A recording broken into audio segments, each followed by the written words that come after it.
Meeting Max Broker, we're the ones you can trust. Yeah, we're the real deal. Meeting Max Broker, your trading dreams will fill. No need to search, cause we're the ones to choose.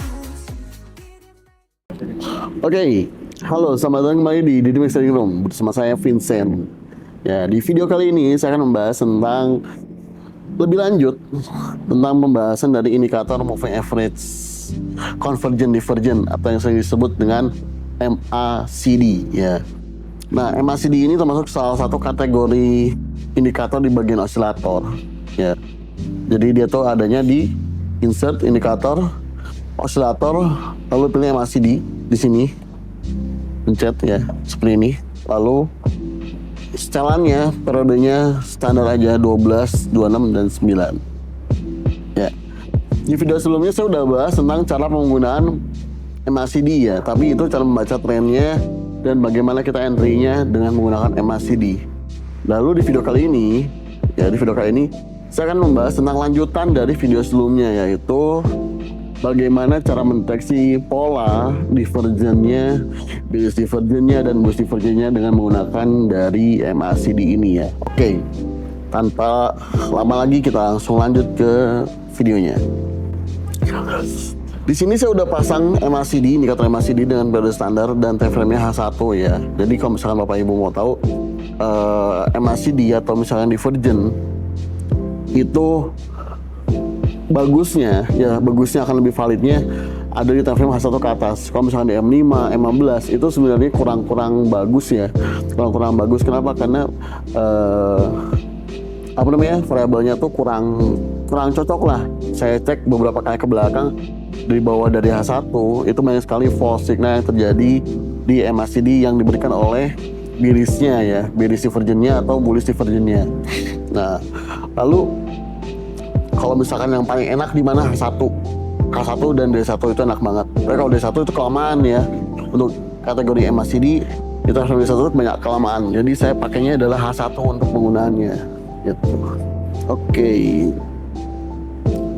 Apa sih yang maksud dengan divergent? Divergent itu adalah ini ya, ketidaksamaan antara pergerakan dari market dan indikator. Jadi kalau misalkan marketnya ke atas, indikatornya biasanya ngarahnya ke atas juga kan. Nah, kalau ini enggak ya. Jadi kadang kalau misalnya di bearish divergent itu bentuknya adalah indikator ngarahnya ke bawah ya, indikator udah ngasih setup ke bawah nih. Nah, tapi marketnya ngasih setup ke atas, masih terus ke atas terus. Nah, itu biasanya ancang-ancang mau turun. Tetapi banyak orang yang nggak paham tuh gini, divergent mengatakan bahwa itu adalah teknik yang pasti profit. Sebenarnya nggak juga ya. Divergent pun ada pembatalnya. Semua teknik di trading ada pembatalnya. Gitu, dan pembatalnya itu adalah untuk waktunya kita exit posisi antara stop loss atau cut loss ya. Kalau misalnya kita pakai bearish divergent karena nggak bisa pembatalnya itu dipatok dengan harga, maka disitulah kita gunakan cut loss untuk exit entry-nya. Untuk bearish divergent bentukannya adalah seperti ini.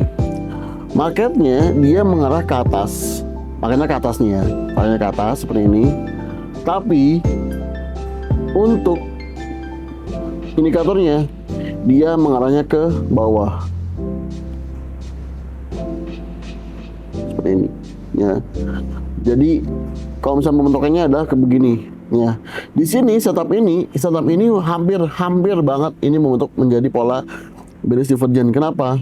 Karena di sini posisinya ya, indikatornya dia mengarah ke bawah ya. Jadi dia lebih rendah, harganya kan dia lebih tinggi ya, lebih tinggi kan, tapi posisi dari indikatornya dia ke bawah dan ini dia ke atas dari sini ya nih marketnya. Nah, ketika harga seperti ini, sebetulnya ini udah valid divergent, tetapi mendadak menjadi batal ya. Batal di sini dia dari mana? Dari harganya, bukan dari harganya meninggi, enggak. Kalau ini sudah sesuai. Nah, batalnya ini adalah di mana pada saat pola divergentnya ini ya, titik keduanya, ini titik kedua dari divergent ini di sini ya, di sini ya, dia di breakout atau dilebihi oleh rep ketiganya. Jadi respon di sini dia harusnya kan ke bawah ya, tapi di sini dia malah ke atas. Nah, ketika seperti ini malah disebutnya adalah batal. Dan kalau misalnya kita lagi ada posisi sell karena alasan ini, kita bisa gunakan opsi cut loss ya, gitu. sebetulnya sel di sini pun nggak bisa dikatakan udah valid ya, belum ya. Jadi kalau misalkan pending divergent ini termasuk kategori yang lebih high risk dibandingkan dengan setup normalnya. Kalau misalnya setup normalnya dari MACD, kita hentikan pada saat harga renggang ya. Histogramnya renggang dengan MA line-nya. Kalau dia berjarak seperti ini, baru kita bisa posisi sell. Tapi di sini posisinya adalah ini kita nangkep divergent nih. Jadi posisi di mana harga histogram ini belum ada renggang atau misalkan garis MA-nya belum berjauhan dengan garis histogram, kita udah masuk posisi sell. Nah, disitulah kita akan terkena masuk kategori di mana kategorinya ini adalah kategori high risk ya, atau aggressive entry untuk divergent. Jadi bagusnya gimana? Bagusnya seperti ini. Apabila pada saat menemu divergent ya, kita udah tahu nih setup ini adalah setup divergent nih, base divergent. Maka entry-nya tetap menggunakan rules dari MACD, yaitu apa? Yaitu adalah entry sell pada saat histogramnya di atas dan garis moving average ini atau MA line ini dia sudah berjarak, barulah kita bisa ambil posisi sell seperti itu ya. Lalu untuk bullish divergent ya, untuk bullish divergent ini kita buat nih seperti ini ya. Buat bullish divergent seperti ini nih, kita cek bullish divergent apakah ada. Katanya kalau bullish divergent itu biasanya muncul di ending trend ya, biasanya di ending trend. Kita cek ke belakang dulu ini apakah nah ini dia cantik ya, ini termasuk bullish divergent yang valid. Kenapa? Karena posisi di sini ya, posisi di sini dia membuat harga yang lebih rendah. Oke. Membuat harga lebih rendah, tapi dari indikatornya dia membuat harga yang ke atas. Ya. Gitu. Jadi seperti ini sebenarnya masuknya ke dalam kategori hidden bullish divergence ya. Kenapa? Karena dia MACD-nya dia sempat ke atas dulu, tapi dia ke bawah lagi. Nah, ini masuk kategori bullish divergence. Ya, jadi pas saat harga dia ke bawah banget, ya, maka posisinya dia belum lebih rendah dibandingkan dari sebelumnya. Maka ini termasuk dari bullish divergence. Ya, ketika bullish divergence-nya aktif, ya kita lihat di sini. Nah, cek MACD-nya. Ya, MACD-nya renggangnya di mana nih? Nah, di sini renggangnya di sini ya. Di 24.50 ya. 24.50. Maka di sini kita buy. Ya, kita buy secara renggang dan maksudnya ada di sini nih. Nah, ya. Pada saat harga di sini renggang. Nah, ya. Pada saat di sini kita masuk buy lagi. Buy di sini dan lihat boom, harga ke atas. Ya, nah itu kan ke atasnya dia ya. Gitu. Jadi seperti itu. Ini adalah bullish divergence ya, hidden bullish divergence sebetulnya, dan ini adalah bullish divergence yang invalid. Jadi kalau misalnya yang valid, mana yang valid berarti harus cek lagi ya ke belakangnya. Gitu. Kalau gini apakah bagus? Ya, kalau gini apakah bagus? Harga ke bawah ya, dia ke bawah nih. Harga ke bawah. Tapi di sini dia rata. Nah, kalau rata begini, ini nggak masuk ke bullish divergence ya, nggak masuk ke bullish divergence nggak. Kenapa? Karena top yang ininya dia nggak buat lebih tinggi. Jadi kalau misalnya mau masuk bullish divergence, ini harus lebih tinggi dulu, baru dia bisa ke bawah. Gitu. Nah, kalau ini, ya ini double top biasa ya. Ini double top biasa yang didukung oleh histogramnya. Gitu. Kita cek lagi.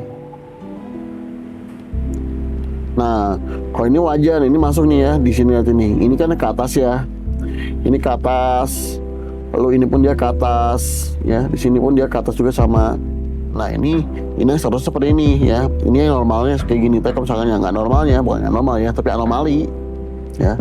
Yang anomali itu adalah seperti harganya ke atas, ini karena dia ngaraknya ke bawah gitu. Cek. Ya nggak ada ya, nggak ada lagi pola-polanya. Jadi British Divergent ini sangat sering ditemukan pada saat sudah ada di puncak tren ya. Kalau misalnya ada puncak tren, nah ini akan valid. Kalau misalnya belum di puncak tren, biasa akan menjadi invalid seperti itu. Oke, jadi cukup sekian dulu video kali ini. Semoga membantu dan bermanfaat. Dan yang ingin belajar lebih fokus tentang MACD ini, ya cara penggunaan MACD ini, bisa langsung datang ke Cafe Trader di Dimex Jalan Garuda nomor 8 Bandung, dan bisa juga menemui saya langsung boleh ya. Nanti saya jelaskan di sini secara privat, secara detail, dan akan lebih jelas lagi pastinya. Kalau begitu jangan lupa untuk nyalakan notif YouTube-nya, subscribe juga jangan lupa, komen dan like juga disertakan. Saya Vincent pamit undur diri. Sampai jumpa di kesempatan berikutnya. Bye bye.